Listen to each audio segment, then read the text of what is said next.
Buenas tardes, amigos. Pues hoy tenemos el gusto de recibir a dos artistas que van a participar en esta muestra de arte Máscaras Universo Fascinante en el Museo Maya. Quisimos hacer esta entrevista para que ustedes conozcan la calidad de artistas y de personas que van a encontrarse ahí en esta exhibición. Dayana, buenas tardes, mucho gusto. Muchas gracias por la invitación. Bueno, encantada de tenerte aquí. No te conocía, pero bueno, primero a veces uno conoce la obra y a través de la obra admira al artista. Entonces, bueno, aquí ya hay una doble cuestión que es muy atractiva y es buena. Gracias. Dayana, tú tienes 29 años, ¿verdad? Naces en Garzón, Huila, Colombia. Sí. Que dices que es algo muy parecido a este clima. Garzón es un poco más fresco, muchísimo más fresco, pero nazco en Garzón y de ahí mis padres se mueven a vivir a la ciudad de Neiva, que es la capital del departamento de Huila.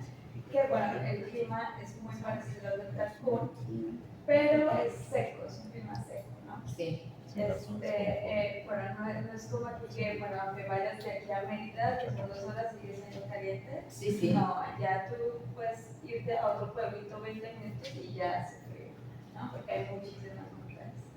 O sea que es multiclima. Colombia es multiclima y eso te lo dan las montañas, la verdad. Sí, incluso el departamento de Huila es increíble porque tiene todos los climas. Tenemos hasta desde un desierto, que se llama el desierto de la Tatacoa, y tenemos un nevado del Huila, ¿no? Entonces tenemos termales. O sea, tienes para que escojas todos los climas. Qué interesante. Ajá. Tendríamos que darnos una vuelta por allá, ¿verdad? Sí. Viniste aquí a Cancún hace 10 años, ¿verdad? Me cuentas. Sí, ya es parte de mi corazón. Sí. Y estudiaste un año arquitectura. Ajá. Lo dejaste porque te diste cuenta que te jaló la carrera del arte. ¿En qué instituto en Colombia estudiaste? Cuéntanos. Bueno, de hecho antes de venirme a vivir acá, mi mamá se vino a vivir. En esa época necesitaba solicitar una visa para poder internar al país como turista mínimo. Y pues yo no me quise ir con mamá, yo quería terminar mis estudios antes de venirme. Y bueno, me trasladé a vivir a la ciudad de Cali, en el Valle del Cauca, y ahí encontré este instituto, que se llama el Instituto Popular de la Cultura, donde imparten las artes plásticas, teatro, música. Y bueno, ahí tomé artes plásticas y me enfoqué al área de la escultura. Ahí estuve un año y luego fue que me vine a vivir aquí a Cancún, y bueno, de ahí ya tomé arquitectura porque no encontré licenciatura de artes plásticas en Cancún y pues no tenía la posibilidad, no sé, de irme a vivir a Mérida, ¿no? Claro. Pero ya después dije, bueno, voy a dejarla y voy a empezar empíricamente, por medio de la experiencia, a seguir mi pues, profesión, pintando todos los días y haciendo lo que me gusta. Pues qué maravilla, porque entonces se podría decir, Dayana, que eres autodidacta, o sea, casi, ¿no? Sí tuviste tus bases, pero de ahí tomaste tu rumbo. Y ahora lo que a mí me sorprende de esto es que, bueno, has participado aquí desde que llegaste hace 10 años en varias exhibiciones. Sí. Cuéntanos un poquitito, platícanos sobre estas exhibiciones. Bueno, en mi adolescencia practicaba mucho el skateboard, el deporte extremo, entonces siempre estaba en medio de esta escena.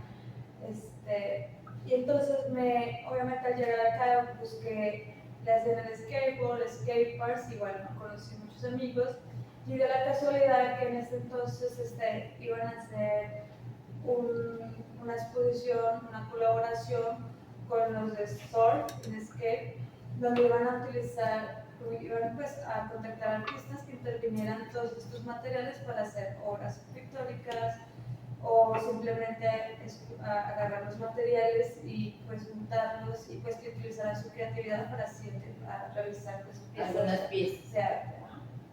qué bien. ¿En dónde más has expuesto aquí? Tuve la oportunidad de exponer algunas obras en Puerto Cancún y como 3 veces en el Hotel Paradisos con un grupo de personas que se encarga de hacer exposiciones igualmente. También me comentaste, no ahora, pero cuando hablé contigo, que dabas clases. ¿De qué impartes y en dónde das clases? ¿Qué es la materia que impartes? Yo doy pintura en la Universidad de La Salle, Cancún. Realmente me enfoco mucho, pues es personalizado prácticamente, porque siempre al comienzo del curso, del semestre, siempre les hago hacer un dibujo libre para ver en qué nivel están. Hay los que ya vienen con conocimientos anteriormente, hay otros que no. Normalmente me gusta hacerles que despierten este interés y este amor hacia el arte y la creatividad, porque mayormente algunos de los jóvenes que tengo luego llegan con este miedo de que nunca han pintado, que pintan horrible, ¿no? Y pues hay que quitarles esta idea que, bueno, siempre hay este tabú de que, bueno, es que tienes que tener el talento, no sé por talento, ¿verdad? Sí, hay razón en eso, pero el talento se puede trabajar con la disciplina y el enfoque, ¿no?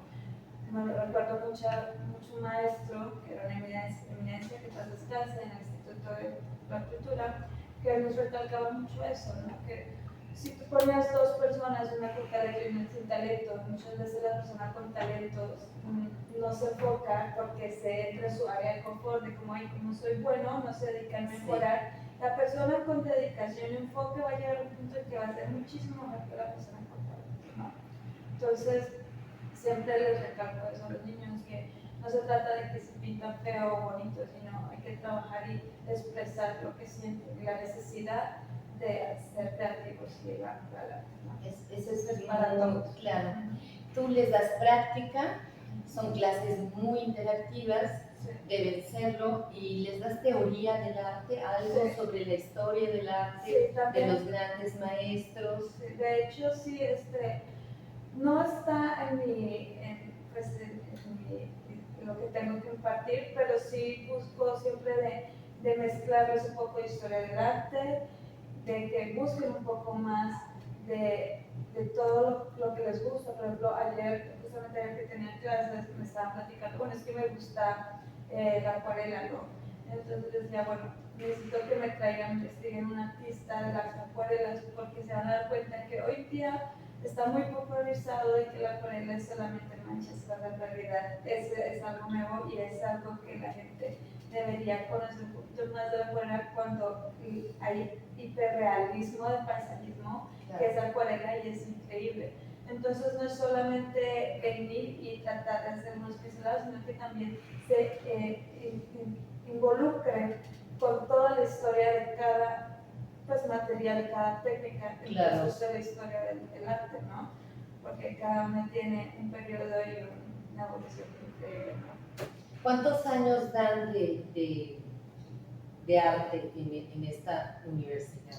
Bueno, realmente es un área cultural. Entonces, en la universidad de las sedes tienen esta área cultural donde imparten, para la redundancia, pintura, música, danzas, salsa, danzas polinesias y otras áreas, cocina, sí. También yoga, ¿no? Entonces, para los niños de bachillerato, no sé cómo se diga, secundaria, perdón, sí, sí.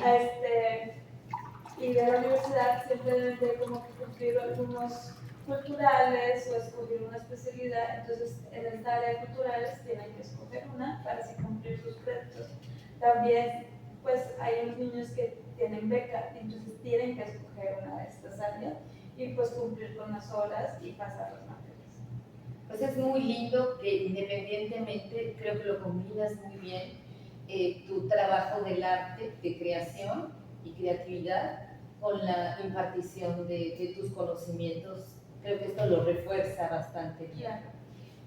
No, aparte llegó en un buen momento porque sentía la necesidad de, pues, compartir lo que he aprendido en el transcurso de mi vida. siendo pues un poco empírico y también pues con algunas bases de lo que me ha ayudado, lo que aprendí en el Instituto de Artes y pues en la Universidad de SOS, en la arquitectura, ¿no?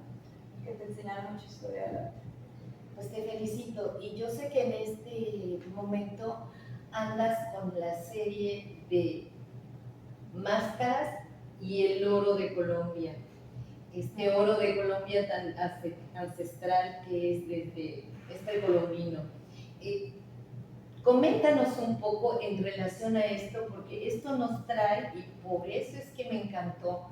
Dije, la quiero conocer, pero no solamente quiero conocer a Dariana, sino que quiero que intervenga con nosotros, con este gran grupo que tenemos de Promar Libre el Arte, en esta exposición de orden internacional que va a ser muy pronto, 19 de agosto.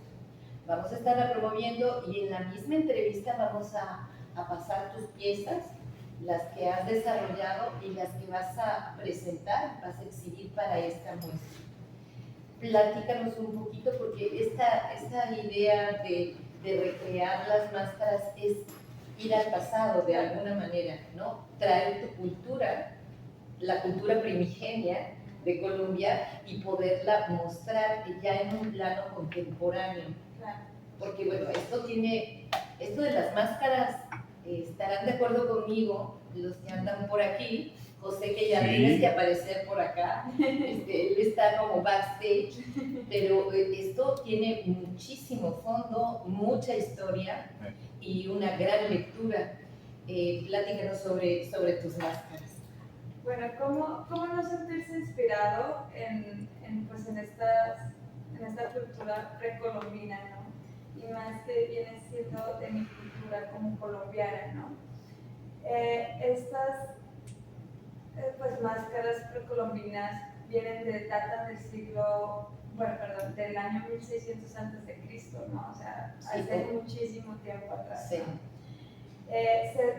Normalmente se le dice cultura calima, pero se hace más un referente de área geográfica donde se encontraron estos vestigios arqueológicos precolombinos, ¿no? En la cultura calima pues se datan de 3 culturas, donde está la cultura llama, la yotoco y la sonso.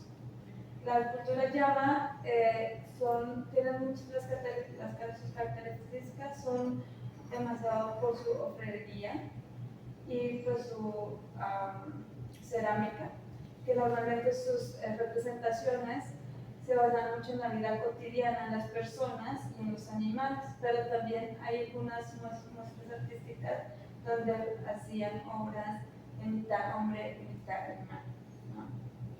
En la llama, como la cultura, la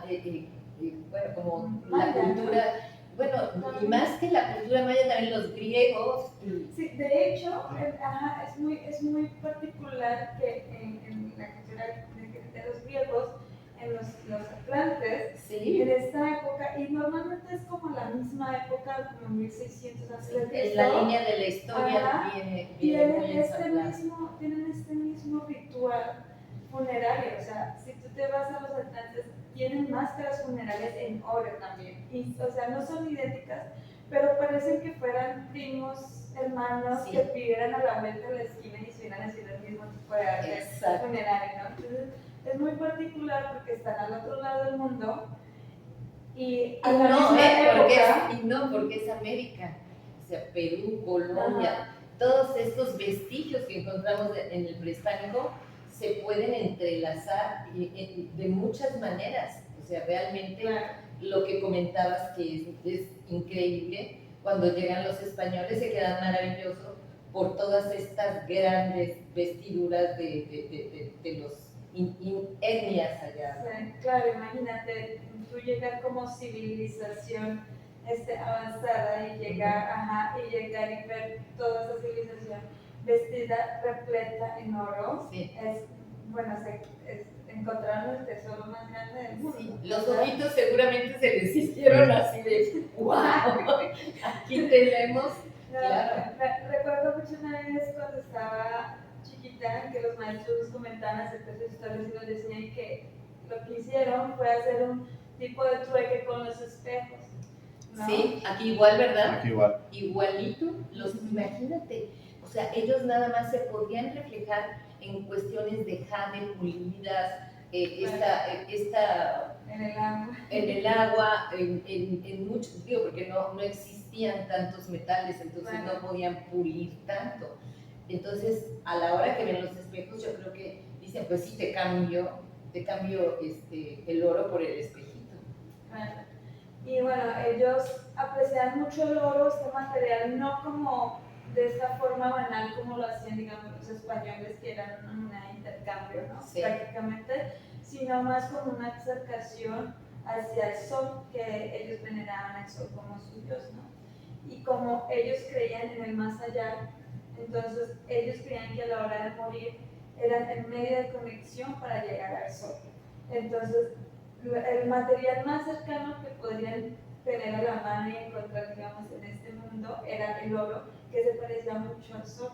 Entonces, a la hora de hacer el reflejo en el día, pues eso imponía mucho respeto y poder, ¿no? Los caciques eran los que pues, tenían sus grandes pechugas, sus nariceras hechas en oro gigantes.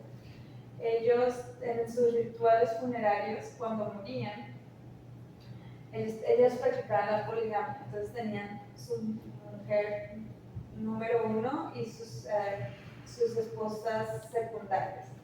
Pero cuando moría el cacique, se hacían los sacrificios, entonces mataban a todas las mujeres y a los hijos y los enterraban juntos, ¿no? Con todas sus propiedades, tesoros, sirvientes, de todo. Esta cultura se repite, lo que estás diciendo se repite a culturas también de otros países, Egipto, aquí mismo en el prehispánico, bueno, pues sí, te enterraban los chinos, igual con toda la familia y todos los tesoros. Entonces, bueno, no es ajeno a una situación de pensar que no hay un desprendimiento total y que si lo hay, bueno, pues entonces en ese desprendimiento me llevo a toda mi familia. Y se van todos. Si me muero yo y soy el jefe, me llevo a todos hasta el perro. Y sí se ha visto en muchos entierros esta situación. Y nos encantaría saber de estas 3 piezas que elegimos para la muestra, Diana, ¿cómo están manufacturadas? Bueno, cuando escogí las obras, bueno, la inspiración, en un comienzo sí fue como entrar en un conflicto emocional y creativo, porque dije, bueno, si las voy a pintar, si las hago muy realistas, al final del día siento que no van a quedar como con un alma, ¿no? Como que va a ser una fotografía, ¿no? O sea, es muy respetable, pero quería que se sintieran un poco más reales. Entonces, primero, pues empecé a utilizar mi imaginación de cómo podría hacer que la obra tuviera mucho más textura. Entonces, bueno, creé una pasta con yeso. Sí. Y bueno, con espátulas empecé a moldear las máscaras en los lienzos. Y bueno, creé toda esta textura. Ya se puede decir que es una obra 3D porque tiene alta profundidad. ¿No? ¿Se podría hablar de medio relieve, Dayana? Sí. Ajá. Okay. Y ya bueno, en una lo intervine con óleos, entonces en óleos, todos los fondos. Y bueno, la área de las máscaras utilicé papel de oro. Y bueno, ya después utilicé un líquido material que le da unos acabados al papel de oro, que sería pues el metal más real, porque normalmente si lo dejas normal, el papel, pegas el papel y lo dejas así, siempre se ve muy brilloso. Sí, sí. Queda muy hermoso, ¿verdad? Sí, pero se ve nuevo. Ajá, entonces... Le tienes que dar la patina. Sí, entonces claro. lo patiné y bueno, quedó increíble. ¿Con qué patinas? ¿Con chapopote? Sí. Ok. Sí. Luego, bueno, estaba la otra máscara, que es como muy, como un jaguar, como un osito. Sí. Hice el mismo procedimiento, pero le puse una capa de resina.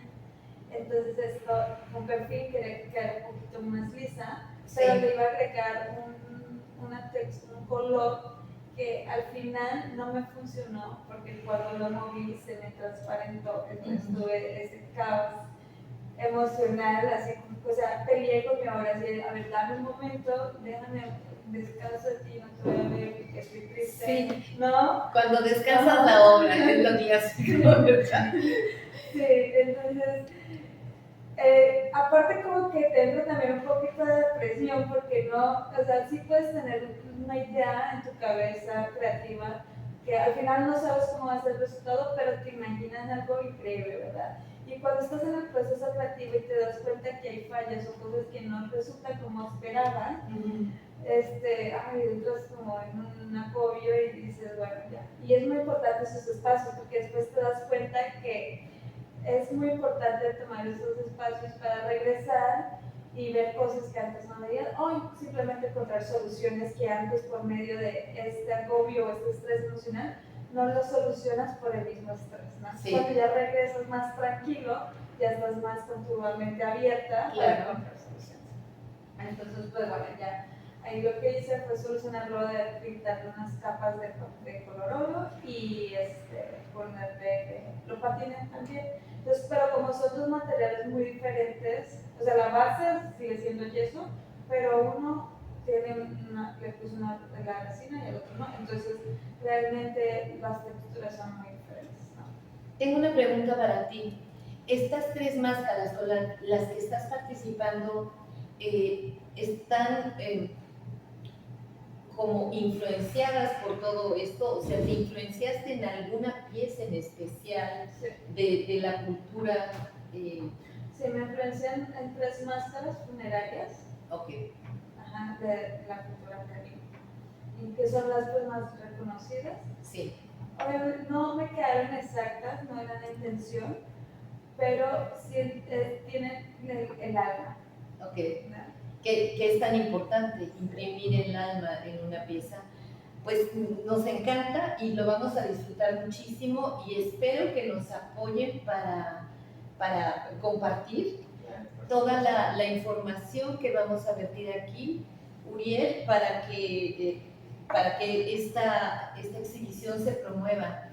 Les comento que esta exhibición no es solamente el momento de la exhibición, el momento del cóctel, el momento de darle un poco lectura a por qué es que este título de Máscaras, Universo Infinito, que ahora tocaré con la entrevista a José.